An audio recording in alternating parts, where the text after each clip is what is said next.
Meanwhile, Science and Technology Minister, that's Naledi Pandor, is acting president for today and tomorrow as both President Jacob Zuma and his deputy Cyril Ramaphosa are out of the country. Well, 17,000 Kuruman pupils who have been barred from attending school for the past 3 months now returned to class today.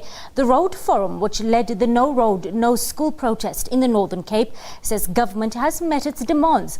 Residents want a 130-kilometre stretch of road to be tarred.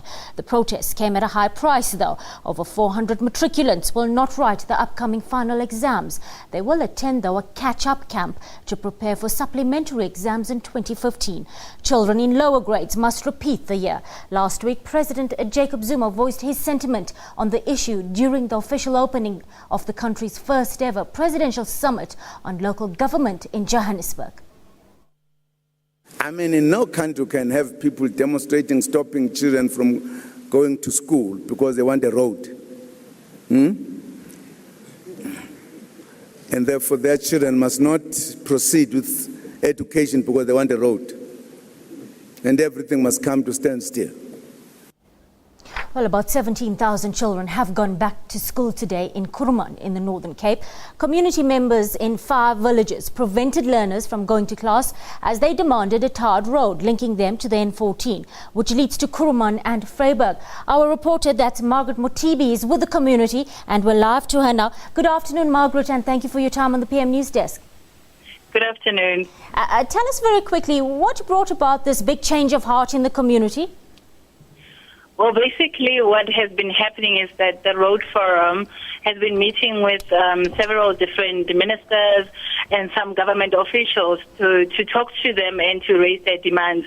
So from what we understand, last week there was a meeting between the Road Forum and the Minister of Transport, Dipuo Peters.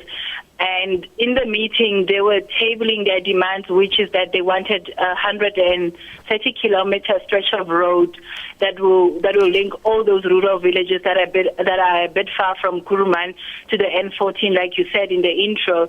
So last week, Monday, the kids were supposed to go back, and they stopped the kids from going back to say that they had a meeting with the minister on Wednesday, where they will sign an agreement to say this is going to happen, and the minister must therefore bind herself to this agreement to say it's going to happen. The contractor has already, 2 contractors rather, have already been appointed, and that the work is going to start.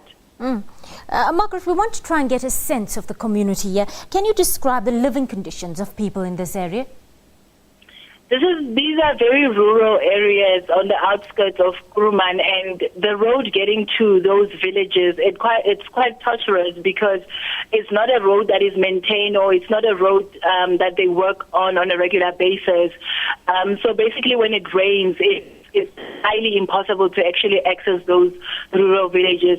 And the concerns of those people or the people that live in those villages is that they somehow feel that they're neglected and that government only comes to them when it's election time or when they want something from them.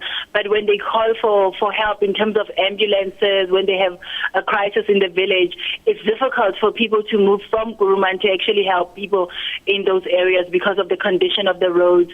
And in the meetings that they've had, like with the Minister of Basic Education in Jimutse, when she tried to intervene in the crisis, they told her that their kids and other people in the communities have died due to road accidents because of the conditions of the roads. Our reporter Margeret Mothibi on the line there from the Northern Cape. Moving on now.